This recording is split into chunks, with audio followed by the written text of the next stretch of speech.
Now, if you watch my video so far on Keenan Anderson, you'd know that I've already posted a couple of them. And in the first one, we had those two ladies. I don't know their names, but I said at the time, I said, this is the dumbest take possible. And then I had to eat my own words because Amy Goodman came along. And I said to everybody, that was the dumbest take ever. Guess what? I forgot. Rowland Martin is still out there, and he has weighed in on the whole Keenan Anderson shooting, and we're going to have fun with this one. Hello out there. I am trying to get through. With his powerful brainwaves cradled in the warmth of reasoning, it's time for Johnny Walker Dread to straighten you out on a thing or two. Emanating all the way from exciting Las Vegas, Oklahoma, it's the Johnny Walker Dread Show. Okay, so this is Rowland Martin Unfiltered. And what that means is that they never bother to take out any of the falsehoods. They just let it go right on through. Here we go. Let's talk about Los Angeles, folks, where the LAPD have finally released body cam video of the in-custody death of Keenan Anderson.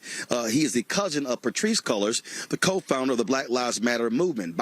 Oh, who cares? Body cam footage shows Anderson flagging down police officers for help after running in the street following a car accident. Anderson then tells officers that, oh yeah, he's perfectly sane. that they were going to put something in his car when he ran. An officer subdued him and tased him for roughly 30 seconds before tasing him again. Gee, you're kind of leaving out some details there, Rowland. Not that we wouldn't have expected anything different. Anderson was taken to a hospital after being tased, and about 4 hours later, he went into cardiac arrest and died. Joining us right now is the family attorney for Keenan Anderson, Carl. Oh, hell, here we go. I'm surprised it's not Benjamin Crump. Douglas, noted civil rights attorney there in Los Angeles. Carl, glad to have you back on Rowland Martin Unfiltered. So walk us through. Anderson, there was a car accident. He's in the street and he flags down cops for help. Oh yeah, that makes him a great guy. He is the one that flagged down the cop. So why are we all hammering on him? Well, we'll find out here in a moment. Rowland, first of all, thanks for having me back on your show again. He was apparently involved in a car accident. Apparently involved in a car accident. And we don't want to go too far here with this. I wonder if he's going to use the same sort of weasel words when it comes to describing what the cops did. He wasn't in his right mind. And initially, he was in the middle of the street when a motorcycle officer encountered him. The officer goes over to where the crash took place and learns from the other participants that Anderson was in fact involved in the crash. Involved in the crash? Oh, okay. And may in fact have been responsible. That then sets off a series of interactions.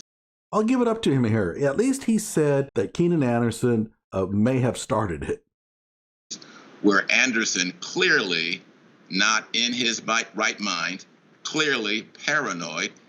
Not in his right mind. Why don't you guys come out and say it? He was a raving lunatic. Come on.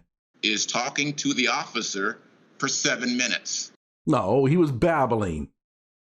When the officer calls for backup, because he's on a motorcycle, to conduct a DUI investigation, other cops come.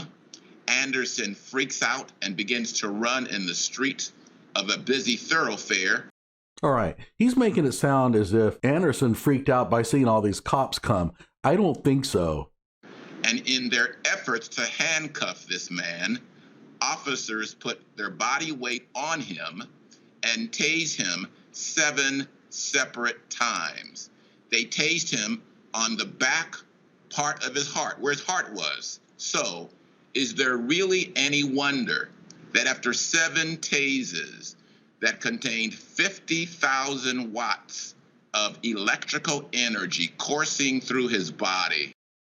Watts is not a measure of energy, asshole. Learn your physics. 4 hours later, a dead man lay in his wake, and a 5-year-old boy is now forever left without his father. Wait, he's making it sound like the dude died right there.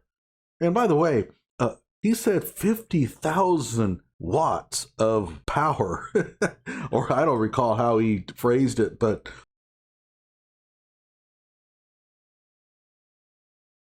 What chance did that heart have? I mean, the electricity flowed right through it, but he died 5 hours later.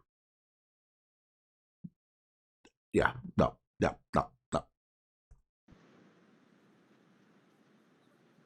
So, again, this is a perfect example of what we often talk about, how police, when they encounter people who are having a mental episode. A mental episode now. Oh, my God. I mean, how do you take these people seriously? He was psychotic. That doesn't necessarily mean the guy has to die, but so why are we so careful about avoiding that term? He was psychotic. I mean, this is not a guy who was just paranoid. He thought he was taking part in a Hollywood production. How they use tasers and guns when we're dealing with somebody who has a mental crisis. That's okay. You can still use a taser and a gun on somebody having a mental crisis. It all depends on what they're doing. If the person's coming after you with a knife, you can shoot him. It doesn't matter if he's having a mental crisis or not. In fact, I would argue if he's having a mental crisis, that's all the more reason to shoot him, because he's probably more dangerous like that. Rowland, there is this fundamental notion of officers acting as a warrior mentality, when many times we need them to act as a guardian mentality. A guardian mentality. What would they be guarding for? Explain how that works. They're guarding for what? Clearly, 75% of all interactions with officers and the public are not violent.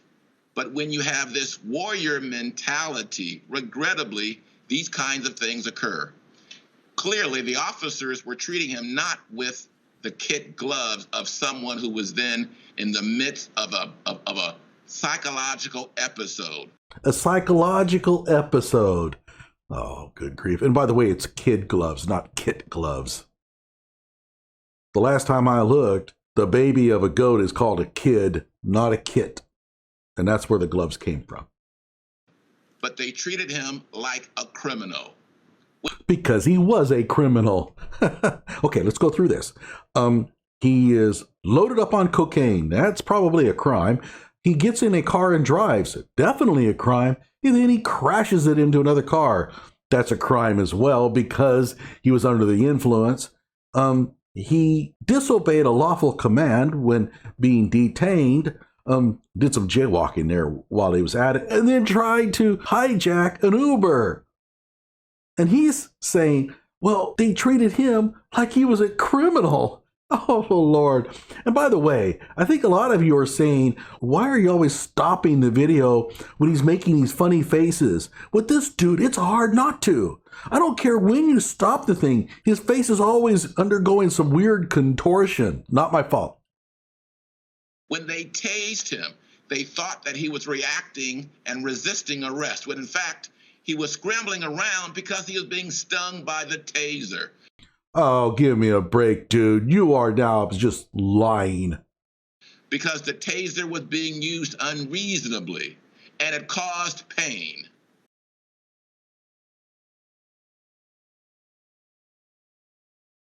They stopped tasing him momentarily and said, turn over on your back. He refused to do it.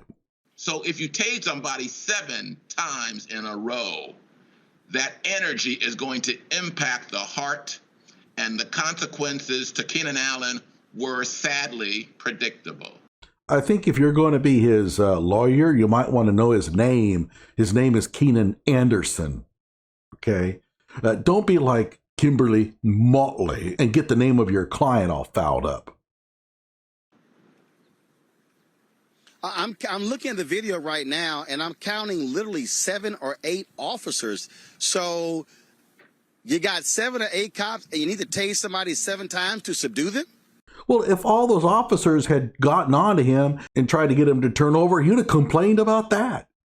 You just said it takes 7 or 8 officers. Why didn't they just use their taser? You know they would have said that. And there were at least 3 or 4 different officers who just came to the scene, They were unaware of what, if anything, had gone on between the interaction with the cop with the helmet, the motorcycle cop. And they come and in their effort to handcuff this unarmed man. Oh, he's unarmed. Oh, well, hell. That makes the big difference here. They press his body against the cement, pushing the very air out of his body. I don't know. It sounded like he was able to breathe fine to me since he was yelling and hollering all the time. As he struggles to regain his breath, they tase him, which activates his heart. He did have apparently cocaine in his body, which is a stimulant. And the combination of those two items, regrettably, caused his heart to flutter, and they were unable to revive him after 4 hours later. There you go. Wait a minute. 4 hours later, they were unable to revive him, but his heart was working fine afterwards. Up until that point, it was beating. What's the issue? Did the heart just all of a sudden decide to quit? Or did the drugs take effect? So 7 times, and they're tasing him in the back part of his heart. That's a drive stun tase. It's not going to cause a cardiac arrest. For goodness sakes. That training. And by the way, where is his heart? You told us that the taser went right into where his heart was. I don't know about you. It's been a long time since I've had anatomy, but I don't think his heart's there. Is difficult to accept. It is wrong, and it led unavoidably to his death. It is certainly sad that is the case.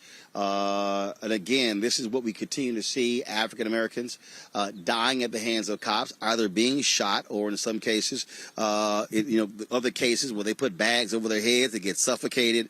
And I just keep saying, you have to figure out something in this country where police are not responding to mental crises because folks end up dying. Okay, look, they could have called the mental health people to come out, the Amy Goodmans of the world, probably about 5 foot tall, gray haired, freakish leftist. They could have called that person out. They could have called out 3 or 4. What good would that have done? The first thing they would have said is, well, we can help him, but we can't help him if he's running down the street. You're going to have to go get him. And they're going to have to detain him. But he doesn't want to be detained. And they would have probably been screaming the entire time, please don't shoot him, use your taser. The mental health people could not have helped him. There's nothing they can say to him that was going to make him comply. He thought he was in a Hollywood production and was being chased by assassins out to kill him. And the mental health people would have done what? Now, you might say, well, they might have put some drugs in him. I don't think they can do that. That requires a psychiatrist, a licensed medical doctor, and those people are not psychiatrists. So what could they have done? I would love for somebody to tell me. If you were a mental health expert, what would you have done? There's no amount of money that brings you back. The irony is the death of Keenan Anderson was the 3rd death reported by the LAPD this year, and we're only 12 days into the year. Where is the irony? Does he know what irony means? Again, no matter where I stop it, his face is just in some weird expression. Each of those deaths were a function of someone in a mental crisis, and the officers dealt with them as criminals rather than dealing with someone in a mental crisis, which is, again, the essence of all the problems we continue to encounter in this country nationwide. Okay, I'm getting sick of it. He's under the impression that if a person is mentally deranged, then they can't be a criminal. They can't be dangerous, and they have to be dealt with by mental health professionals. Those other 2 that he's talking about, I'll go ahead and have a video on them here, but yeah, when you read the actual story, you start to realize, yeah, the police shot them for pretty good reasons. This insanity that the mentally deranged are harmless? Where is this coming from? And quite frankly, I'm getting kind of tired of hearing about these nutcases. My sympathy for them is dwindling fast. And it kind of goes like this. If you're mentally deranged, I sympathize with you 100% until you hurt somebody. And at that point, I have no sympathy for you whatsoever. Like my videos, subscribe to my channel.